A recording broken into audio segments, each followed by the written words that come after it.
In this video, we discuss about register in C language.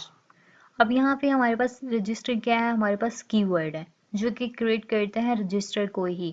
अब यहाँ पे एक सिंपल सी बात है कि हम अगर वेरिएबल का कीवर्ड लगाते हैं तो वेरिएबल को ही डिक्लेयर करते हैं, ठीक है। अगर हम लूप का वेरिएबल लगाते हैं, लूप का कीवर्ड लगाते हैं, तो इसका क्या मतलब होता है कि इस प्रोग्राम में लूप ही डिक्लेयर होगी, ठीक है।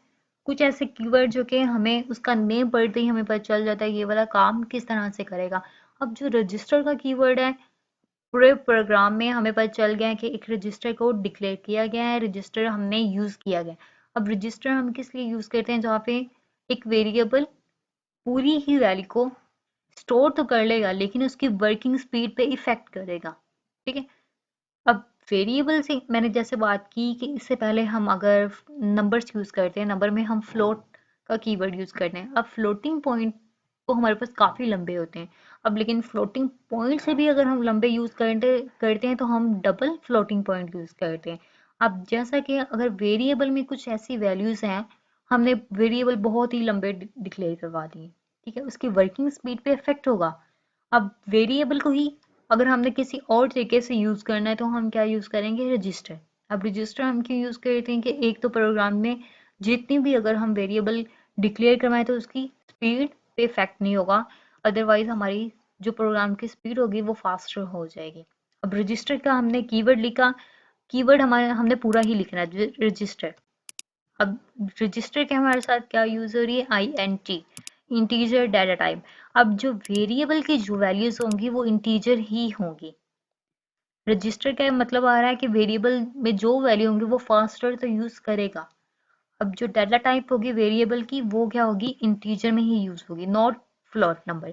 अब यूजर ने बता दिया है, कंपाइलर को बता दिया है कि हमने रजिस्टर भी यूज किया है, और वेरिएबल में हमारी वैल्यूज को कौन सी स्टोर होंगी, इंटीजर। इंटीजर कहाँ से स्टार्ट होती है, 0 to 9, 0 to 9 इंटीजर नंबर। अब यहाँ पे रजिस्टर के अलावा जो हमारे पास कीवर्ड यूज हो रहा है, स्टैटिक। अब हमारे पास स्टैटिक किस तरह से काम करता है, जैसे कांस्टेंट होता है, कांस्टेंट में हम प्रोग्राम कंपाइलर को बता देता है कि ए अगर 5 मैंने लिख दिया तो वो 5 ही रहेगा, ठीक है। अब वेरिएबल में क्या होता है, अगर बाय डिफॉल्ट एक प्रोग्रामर लिख देता है ए इज इक्वल टू 5 वेरिएबल, और अब यहाँ पे ए वेरिएबल 5 है तो देन हम एग्जीक्यूशन करते हुए ए 6 भी हो सकता है, ए 4 भी हो सकता है, लेकिन constant not changeable, variable changeable. अब स्टैटिक का क्या मतलब होता है कि एक चीज स्टैटिक ही रहेगी, ठीक है। Static keyword creates a static variable.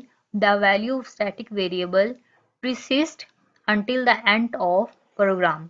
अब स्टैटिक में क्या होगा, स्टैटिक का हमने जैसे ही हमने ये कीवर्ड यूज किया, स्टैटिक इंट वेरिएबल डिक्लेयर कर दिया। इसका यही मकसद है कि हमने स्टैटिक से हमने प्रोग्राम की वैल्यू स्टैटिक फॉर्म में ही डिक्लेयर करनी है।